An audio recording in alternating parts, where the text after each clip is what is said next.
Ladies and gentlemen, Anthony Kim speaks at a press conference in Miami in the USA for the first time in 12 long years, and I really enjoyed this. I hope you do too.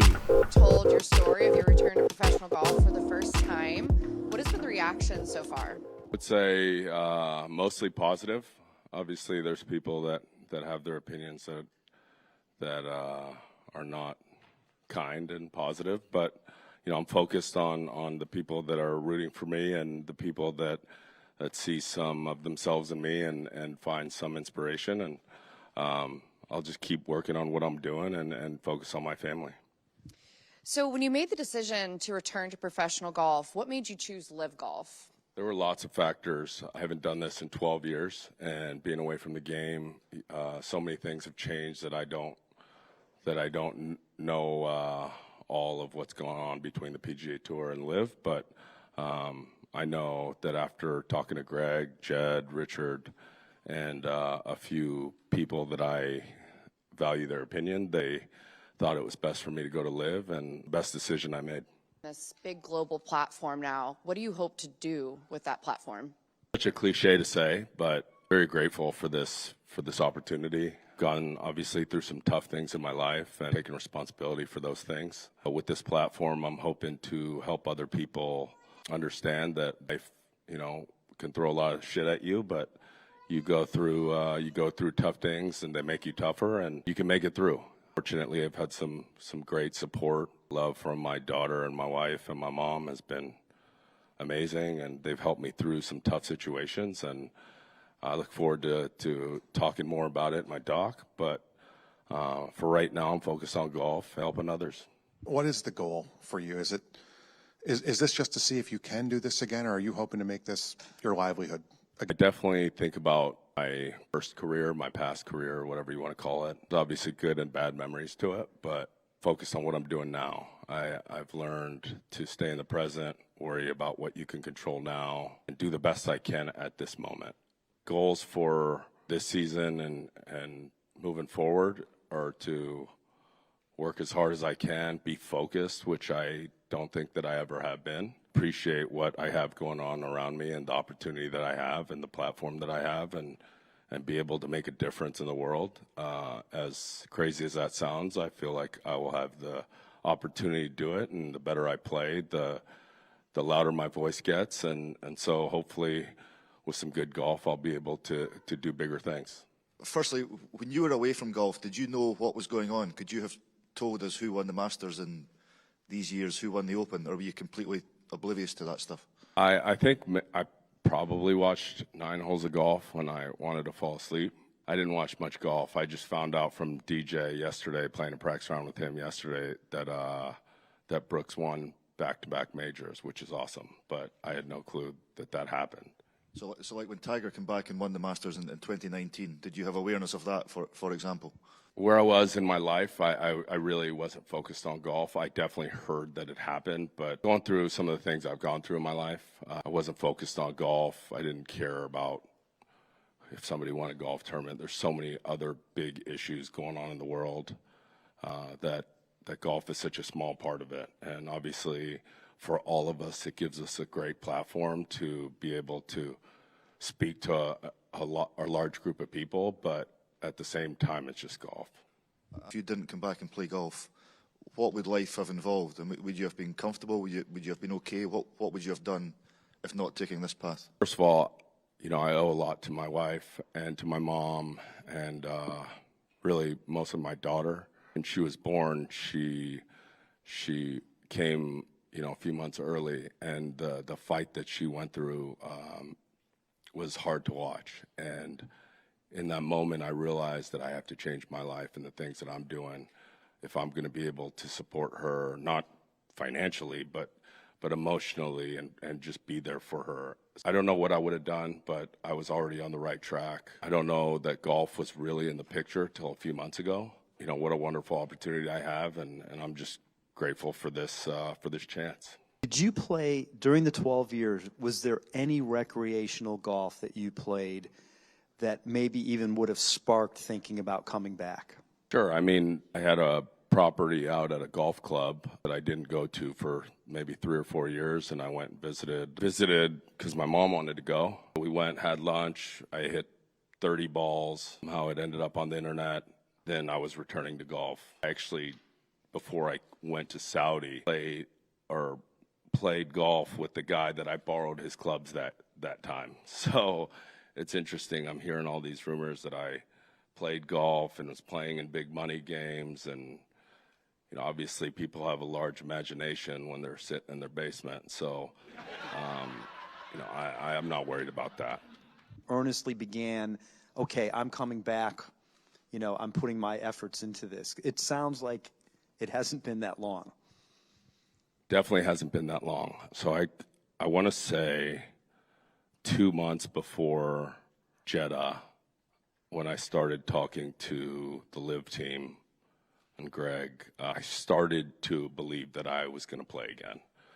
But till I actually got to where I was practicing in Palm Springs 3 weeks before the tournament, I didn't really know that I was playing, seeing as, you know, my deal wasn't even done till the week before Jeddah. So it hadn't been that long. Did you find that it came back quickly, or were you hitting it flush? Was there any big thing that has been a struggle so far? For the last few events, I've gotten off to really poor starts. It's just bad golf, not anything that I feel like I need to worry about. Definitely the technology has changed. I'm hitting the ball further after 7 surgeries than when I left. And obviously, being 38 years old, things crack in your body that you didn't even know should crack. So I'm adjusting to all these things. But yeah, golf is the same. You put the ball in the hole and you add them up at the end. A couple of us talked to you at Quail Hollow at your last event, like the day before you withdrew. When you left that week, did you imagine you were never coming back, or did that all evolve later on? At the time, that event, my life was already kind of going downhill. I was making poor decisions off the golf course and obviously on, missing that many cuts. But I wasn't thinking about golf at that moment. I wasn't thinking about golf that year when I was playing. And once I realized after my surgery that it was going to be, you know, possible that I don't play again, I was completely okay with that. I actually had a Saturday one weekend a few months after I got done playing, and I had probably 3 or 4 rooms full of golf stuff, hats, gloves, balls, shoes, clubs, obviously, and I texted 100 people and I said, just come. Whoever gets here fast on Saturday gets to keep it all. So let's just say it looked like a garage sale. Given the success you had, does that feel like that was somebody else who did that? Or do you, now that you're back playing, do you feel like, okay, I remember what this is like? I definitely remember what it feels like to hit good golf shots and be in contention and play well. But I'm a totally different person. I've had some experiences that I wouldn't wish on anybody, but through those experiences, I've learned what is important to me, and it doesn't mean that it has to be important for anybody else, but it's important to me, and being a father is the greatest gift that I've ever received, and I'm not going to let her down. Hey, Anthony, Matt, with Mr. Short Game, with all you've gone through, all your experiences, all you've overcome, if you could go back and talk to 25-year-old Anthony Kim, what would you tell him? There's not enough time in the day.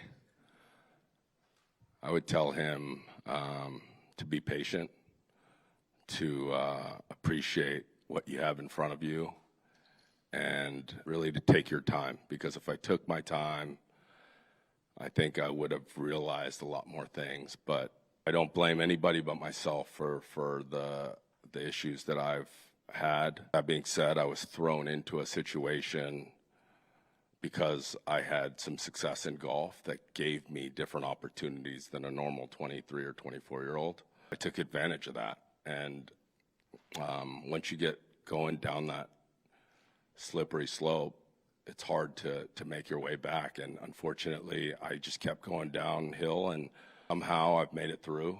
Sitting here in front of you, just feeling really honored and blessed to be here, because a lot of reasons I shouldn't be here right now. Do you ever see the belt buckle come back? There's a 2.0 now, so I don't know.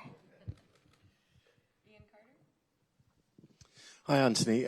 Could you talk a little bit about how the approach to come and play at LIV came about? Had you put out any indicators that you might be interested, or did it come completely out of the blue? And if so, what your initial reaction was and how it came about? So a few years ago, I had heard that, LIV was starting and that they would be interested in having me play. But at the time, these conversations were being brought to me through different people. I wasn't in the place to play golf, and mentally, emotionally, physically, any of that. And again, I think once my documentary comes out, people will understand how low of a point it got, and it'll make more sense. But I wasn't in the place to play golf. And a couple months ago, I actually broke my ankle 8 months ago, or 8 or 9 months ago. And so I was in a cast for 4 months. And obviously after that, I definitely thought golf was out of the picture. So I had played a few rounds with my wife, right? The day before I broke my ankle, I played my first full round of golf.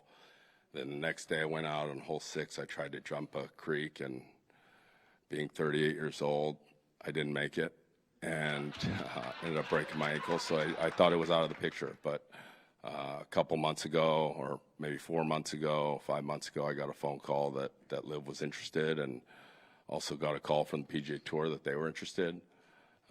So I got with the people I trust, and made my decision, and I'm really, really happy to be here. And was it with your wife that you actually started playing golf, and again, sort of recreationally, and obviously leading to that fateful ankle break? Yeah. So she wanted to play 4 or 5 days a week, and so I jumped in the cart, turned on some music, and I DJ'd, caddied, did it all, right? So 9 holes a day, we'd go out there, and the first few swings were with the pink grips that she uses, and I just started to think that I could do this again. And whether people believe I can do it or not, I believe that I can do it, and hopefully I'll be in contention this year. In the interview, I think you said that you got help about 2 years ago. I guess just to clarify, kind of what did that look like? What help did you get, kind of, and how has it helped you these last 2 years? I talked to people I trust, and people were concerned about what I was doing and the place I was in, and there's not enough time to get in detail about all the things right now, but I got professional help, and I think that I didn't deal with a lot of the trauma and whatever came from my life, and I buried it because I didn't want to show anybody weakness, right? And I thought by showing vulnerability, that was weakness, and I've come to a point in my life where I don't care if somebody thinks that about me or not. My daughter is all I care about, and I know it almost sounds corny for me to say, but as long as she's proud of me, I'm a happy man. How comfortable do you feel with kind of where you're at right now in that 2 years? I feel very comfortable. I have a great support system, people that love me whether I play golf or not, and I don't know that I could have said the same when I was 23, 24 years old with the people I was hanging out with. And again, they weren't all bad people. I made these poor decisions, but I have people now that if I even think about going in a bad direction, that they're gonna let me know their opinion, and I really appreciate that. And I'm so grateful to have such a great team around me. Kay, I was hoping you could kind of walk us through the logistic challenges of returning to golf after 12 years, such as have you been fitted for clubs, or getting familiar with current technology, or even just coming up with a practice routine or finding a coach? I didn't know how to even get back into the game, so I've just been playing some holes, hitting balls when I feel like it. Nothing structured yet. I actually learned a new rule today that you can take practice swings out of the hazard from DJ, and you can remove loose impediments from bunkers. And I know I should have done that in Saudi because I was in every bunker there was, but I didn't. So I'm learning as I go. As important as golf is, and as important as it is to win and to be in contention, I just want to be in the right mental place. Life is too short to be super upset. I would get upset if I played a bad round of golf for 2 weeks, and it would bother me, eat at me. And now, whether I play good or play bad, and obviously I scored poorly in my first few events. After the round, I get to see my daughter or go to the pool with her, and I could care less what I shot. I know that the next day I'm going to lace up my shoes or not lace up my shoes and go try my best again. A lot of references to your daughter and a turning point in your life, her birth. What is her name? Her name's Isabella. Isabella, and how did you guys come up with that name? My wife found, I think, 3 names. I didn't like 2, so we went with that one. Thank you. Was there one low point you can remember where you said, I've got to turn this around? Yeah, I mean, not to get too far into it, but when doctors are telling you that you may not have much time left, that's a pretty rude awakening. And I still think about it to this day when I'm out there and I get frustrated with my golf, how far I've come. And other people don't need to know the journey. I'm going to share it. And the people that find inspiration and strength from it, I hope it can influence them in a positive way. But yeah, it was, I got to a point where, I may not be here speaking to you guys. Bob and Bryson yesterday talked about the team golf and the support system in team golf. Is that something that you're looking forward to in terms of coming to LIV, where you're going to be on a team and have that support system? Yeah, I mean, a wild card. These hats are available in the shop. But I'm a wild card and I'm not on a team, but I have my support system. I would love to be on a team. But right now I'm focused on this year and playing good golf. But I think it's great to have a support team out here, especially when you're young. Some of the opportunities these young guys are getting, it's amazing because it's easy to get off track when you don't have people that are looking out for your best interests. And yeah, I'm excited to have my team here. I think I have a very strong one, and hopefully we'll have a lot of success. Obviously, you spent some time on the tour, but I just want to know some of your takeaways from LIV. What have you taken away from LIV, since joining? First of all, when Greg and I spoke before I made the decision to come to LIV, he talked about how he wanted me to be around my family and to feel supported, not feel like I'm on an island and you walk by everybody and you don't say hello. I'm not saying everyone on this tour is best friends, but there's definitely a lot of support out here. My family has been treated world class by everyone, whether it be Jane and the media team, Greg, Jed, all those guys have been amazing. It's easy to reach out to them and get support. I know that I have a lot of people coming into town this week, and Martin with travel has just made everything so easy. So, it's I'm not going to say anything about the PGA Tour in a negative way at all, but LIV is doing it at a different level. And also, if there is, a day where you do, get your own team, is there any names in mind that, you might want to come up with or you have in store? maybe drunk by the turn.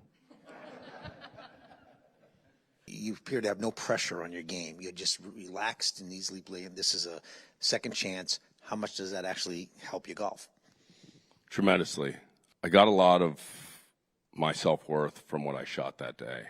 And I think that a lot of athletes, a lot of whatever profession you're in, how you do that day at work determines how you feel about yourself. And at this point in my life, I'm able to separate those two, which I feel like is a superpower right now. I know that whether I make a 15 or whether I make a 3, my daughter is still going to want to eat strawberry ice cream, and I get to do that with her. And that's the most fun part of my day. So golf, through these experiences with my family, every experience I get to have, I appreciate that more, and it makes golf a lot more simple. You mentioned not knowing some of the updated rules. I'm just wondering first, are there any others that you've had to come up to speed with? And also, have you been able to experiment at all with Trackman, and what has that shown you so far? So I have used Trackman now a few times. I'm not smart enough to know what all those numbers mean. I want to know how far the ball carries and how far it ends up going. But there's like 16 or 13 or I don't know, something like that, numbers that are on that screen. And I didn't sign up to do math, I just hit a ball into a hole. So those are really the only 2 numbers I've been looking at. And, whether it's been one of the reps come out, help me with the Trackman, or whether it's Ben from LIV and where he does all the equipment. I've been learning a little bit more about it and been using it, but I don't want to overcomplicate it. It's just at the end of the day, you got to get the ball in the hole. Are you at all amazed at what's available to you there, though, with something like that, and like how far that's come? Totally. Now, I used to, the game has changed so much. I thought that when I first got onto the tour, but with titanium drivers. But now it's come to a point where you don't have to hit the ball in the center, and you can get the same amount of yardage and same accuracy as somebody who does hit it in the center. And obviously, not being a huge guy, my advantage was being able to hit the ball in the middle of the face and be in the fairway. But now everyone's hitting it long, everyone's hitting it semi-straight, and so it ends up becoming a bomber's putting contest. And I'm not the longest guy out there, but using the right technology, I'm hitting a little bit further, and hopefully I'll make a couple putts this week. Thank you.